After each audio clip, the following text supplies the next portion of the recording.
mommy don't know. Apa bedanya LRT dengan MRT? Bedanya adalah apa ya? Kalau LRT itu merah, MRT itu doangnya. Ya.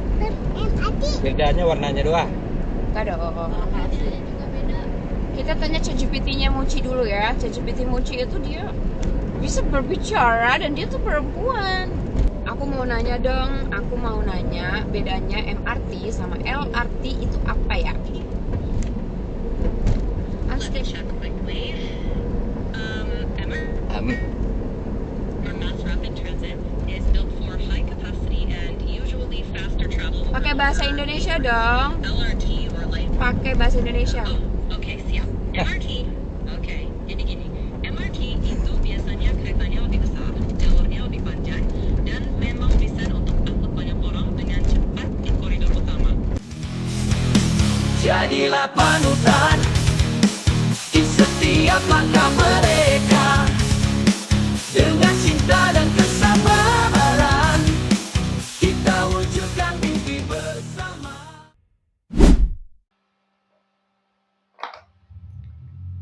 Suatu ketika dalam perjalanan saya bertanya ke anak saya, apa perbedaan MRT dan LRT?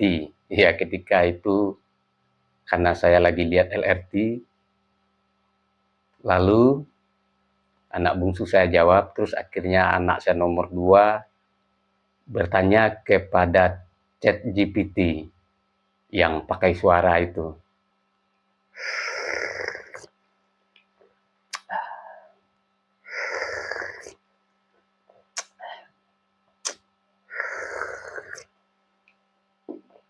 Alhamdulillah.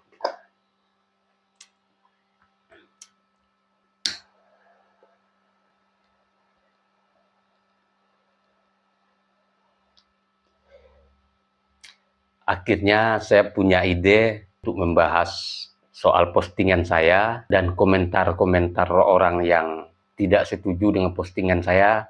Tentu saja komentar yang tidak elok akan saya jawab melalui video ini.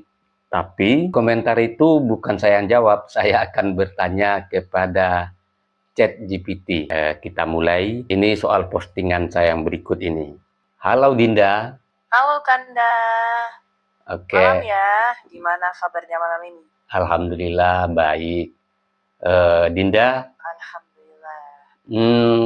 Kanda beberapa hari yang lalu, ya tepatnya tanggal 29 Juli, membuat postingan. Ya. Dan postingan Kanda itu bunyinya seperti ini. Bagi saya, perkara tuduhan ijazah palsu Pak Joko Widodo adalah tuduhan terbodoh dan sangat memalukan dalam sejarah perjalanan bangsa.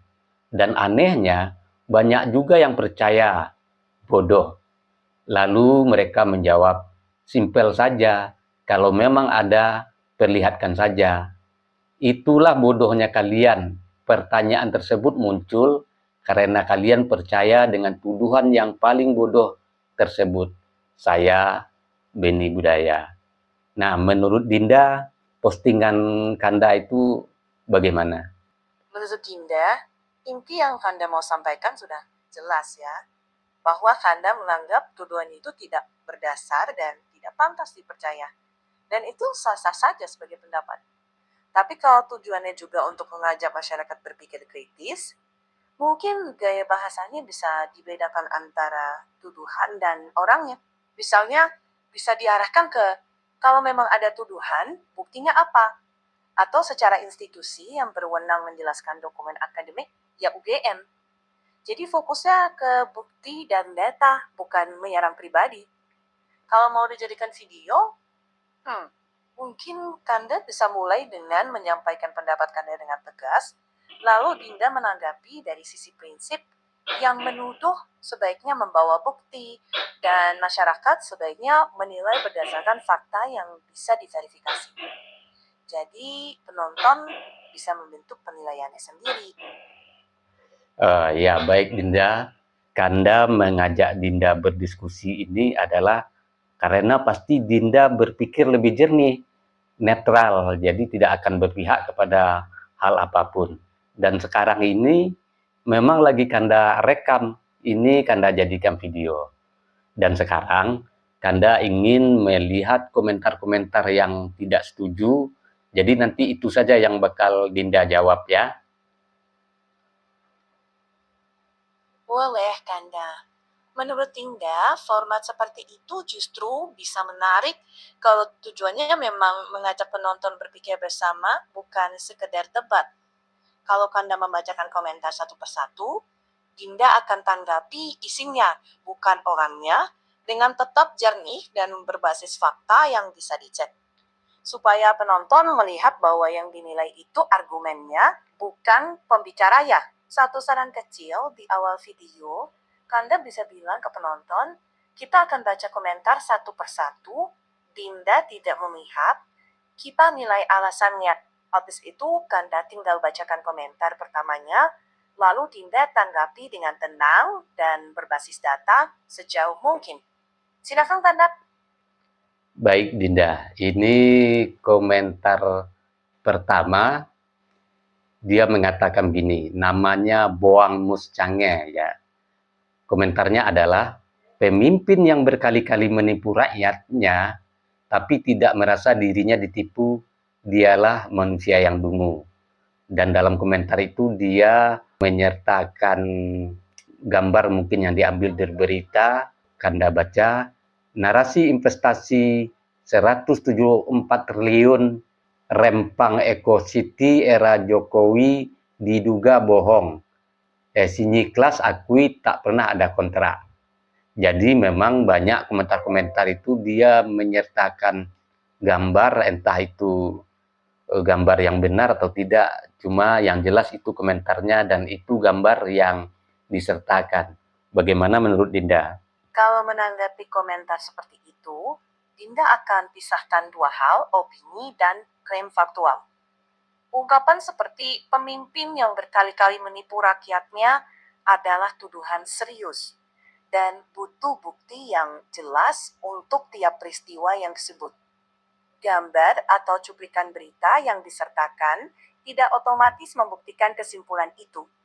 Kalau soal Rempang Eco City, memang ada perdebatan besar, termasuk soal investasi, relokasi warga, dan kerjasama dengan investor. Tapi untuk membuktikan klaim sebesar itu, kita perlu melihat sumber berita aslinya dan konteks lengkapnya. Bukan hanya satu gambar atau satu narasi yang beredar. Kalau Dinda yang menanggapi di video, kira-kira seperti ini. Terima kasih atas komentarnya. Kita perlu bedakan antara kritik terhadap kebijakan dan kesimpulan bahwa seseorang berkali-kali menipu. Kritik itu boleh, tapi kesimpulan setebal itu sebaiknya didukung bukti yang kuat dan bisa diuji. Gambar atau cuplikan berita di media sosial sebaiknya tidak langsung dijadikan dasar kesimpulan tanpa cek konteks dan sumber aslinya. Justru, sikap kritis itu memeriksa data dengan utuh sebelum memutuskan apakah sebuah klaim benar atau tidak. Jadi tetap menghargai hak orang untuk mengkritik, tapi mengingatkan bahwa kesimpulan berat seharusnya berdiri di atas bukti yang terverifikasi. Dengan begitu, penonton diajak berpikir kritis tanpa harus langsung memihak. Baik, Dinda. Dan sekarang komentar berikutnya dari Muhammad Rowi. Bunyi komentarnya begini. Lebih bodoh yang percaya ijazah Jokowi asli tanpa ada pembuktian dengan yang asli. Kasus sudah berlangsung bertahun-tahun dan juga sudah makan korban yang dipenjara, tapi tidak kunjung berakhir. Itu membuktikan bodohnya orang yang percaya kalau ijazah itu asli. Jokowi saja tidak pernah hadir dalam persidangan. Ini sama aja penghinaan terhadap pengadilan. Sepertinya orang-orang hukum dalam kekuasaannya. Bagaimana menurut tanggapan Dinda? Kalau menanggapi komentar itu, Dinda akan memisahkan beberapa klaim di dalamnya. Pertama, kalimat lebih bodoh yang percaya ijazah Jokowi asli, itu penilaian terhadap orang, bukan argumen. Kedua, klaim bahwa tidak ada pembuktian dengan yang asli, perlu ditinjau hati-hati dalam sengketa atau tuduhan. Yang jadi dasar penilaian bukan cuma apakah dokumen asli diperlihatkan ke publik, tapi juga keterangan institusi penerbit dan penilaian pengadilan kalau memang ada proses hukum.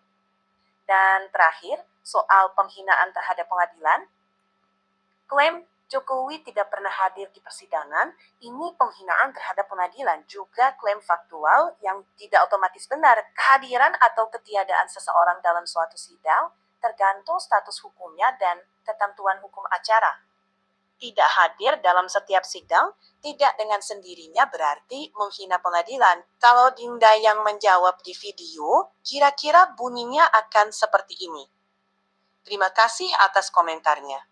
Menurut Dinda, kita perlu bedakan antara opini, dugaan, dan fakta hukum. Kalau seseorang meyakini ada ijazah palsu, itu pendapat yang boleh disampaikan.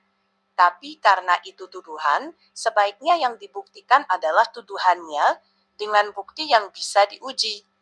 Sebaliknya, kalau ada keterangan dari institusi penerbit atau putusan pengadilan yang relevan, itu juga perlu jadi bagian dari pertimbangan. Jadi alih-alih saling menyebut bodoh, kita tanya bareng-bareng, apa buktinya, siapa sumbernya, dan apakah klaim itu sudah diuji lewat mekanisme yang semestinya. Dengan begitu, kita tetap kritis tanpa harus menjatuhkan pihak lain, dan penonton bisa menilai sendiri berdasarkan data dan proses yang jelas. Baik, dan sekarang komentar dari M. Ridwan. Yang dituduh lebih bodoh lagi, diminta menunjukkan ijazah, malah katanya teman kuliah yang ditunjukkan. Bagaimana pendapat Dinda? Komentar itu bisa dijawab dengan tenang tanpa menyerang balik. Intinya tadi tentang kalau ijazah asli, kenapa yang ditunjukkan teman kuliah? Pada dasarnya, itu membandingkan dua hal yang berbeda. Kesaksian teman kuliah bukan pengganti dokumen ijazah, tapi bisa menjadi salah satu bukti pendukung. Sementara dokumen dan keterangan akademik berada pada institusi penerbit, yaitu UGM. Kalau ada yang merasa buktinya belum cukup, itu sah untuk diperdebatkan, tapi kalau ingin menyimpulkan bahwa ijazah itu pasti palsu, kesimpulan itu juga butuh bukti yang bisa diuji. Prinsipnya sama untuk semua pihak. Siapapun yang mengajukan klaim, dialah yang perlu mendukung klaimnya dengan bukti yang bisa diuji. Jadi, tetap fokus ke bukti dan prosesnya, bukan ke kata-kata yang saling merendahkan. Dengan begitu, diskusi kembali ke fakta dan logika. Baik, Dinda. Selanjutnya dari Ayoba. Kalau memang ijazahnya ada, nggak perlu waktu bertahun-tahun untuk memenjarakan Roy dan Tifa. Bagaimana menurut Dinda? Baik, Kanda. Menurut Dinda, komentar itu lagi-lagi bercampur antara dugaan dan fakta. Lamanya suatu proses tidak otomatis membuktikan tuduhan itu benar atau salah. Dalam jawaban video, Dinda mungkin akan bilang seperti ini. Terima kasih atas komentarnya. Lamanya proses hukum tidak otomatis membuktikan tuduhan benar atau salah. Yang menentukan adalah bukti yang diajukan dan bagaimana proses hukum menilainya. Kalau ada yang menganggap prosesnya terlalu lama, itu bisa menjadi kritik terhadap penegakan hukum. Tapi kritik terhadap lamanya proses beda dengan kesimpulan bahwa tuduhan itu pasti benar. Dua hal itu jangan dicampur. Kalau Dinda yang menjawab, Dinda akan mengajak kembali ke prinsip berpikir kritis. Lihat bukti dan prosesnya, bukan lamanya durasi atau emosi yang muncul. Baik, Dinda. Terus dari Anita Sukendar. Dan yang paling tolol malah bayar buzzer buat meyakinkan orang kalau punya ijazah asli tanpa diperlihatkan. Nah, ini juga Kanda jawab juga sedikit. Sementara banyak dari mereka yang menganggap Kanda buzzer. Buzzer dalam istilah dibayar. Padahal itu siapapun pasti mengerti tidak ada hal seperti itu. Dan menurut Dinda bagaimana? Menurut Dinda, sebutan buzzer itu tuduhan. Kalau memang ada bukti seseorang dibayar untuk menyampaikan pendapat tertentu, tunjukkan buktinya. Tapi kalau tidak ada bukti, sebaiknya kalimat jenik atau jangan ditempelkan hanya karena orang punya pandangan berbeda. Sebaliknya, orang yang mengkritik pemerintah juga tidak otomatis dibayar oleh pihak tertentu. Perbedaan pendapat itu wajar dalam demokrasi. Yang penting bukannya label ke orangnya, tapi apakah argumennya didukung fakta dan bisa dipertanggungjawabkan. Kalau ada yang menyebut Kanda bazar, Dinda sarankan jangan terpancing. Cukup jawab tenang bahwa Kanda menyampaikan pendapat sebagai warga negara. Kalau tidak setuju, silakan bantah dengan data, logika, dan bukti. Dengan begitu, penonton akan melihat bahwa Kanda memilih menjawab argumen, bukan membalas label. Jadi diskusinya tetap di level fakta dan logika. Baik Dinda, terus ada dari Sep Mansur Mulhawir apa namanya ini. Kalau benar asli, dari dulu pasti udah beres. Pakai dong logikanya, kalau Anda bukan anak cucu Gerwani, sadarlah. Sama dia tampilkan gambar, apapun profesinya, kalau sudah menjadi termul, dijamin pasti goblok. Menurut Dinda bagaimana? Komentar ini isinya beberapa hal yang sebaiknya dipisah. Kalimat kalau benar asli dari dulu pasti sudah beres, itu asumsi dan tidak otomatis membuktikan benar atau salahnya tuduhan. Lamanya suatu perkara tidak otomatis membuktikan tuduhannya benar atau salah. Lalu bagian kalau Anda bukan anak cucu Gerwani, itu tidak menjawab pokok persoalan soal ijazah, tapi mengarahkan ke identitas. Kalau Dinda menjawab di video, kira-kira akan seperti ini. Terima kasih atas komentarnya. Lamanya suatu proses tidak otomatis membuktikan tuduhan benar atau salah. Dan mengalihkan ke identitas seperti anak cucu Gerwani tidak menjawab substansi bukti. Kalau kita mau diskusi yang sehat, ayo fokus ke data, bukti, dan logika, bukan identitas seseorang. Jadi, alih-alih terpancing label, Kanda bisa tetap tenang dan menunjukkan ke penonton bahwa yang diuji itu argumennya, bukan orangnya. Baik Dinda, terima kasih. Dan untuk sementara ini sampai di sini saja karena hampir banyak komentar-komentar yang tidak setuju itu bernada seperti ini. Jadi dia bukan berargumen dengan cara yang benar, tapi perkataannya ya paling bodoh, gerwani atau segala macam yang tidak membicarakan isi dari postingan.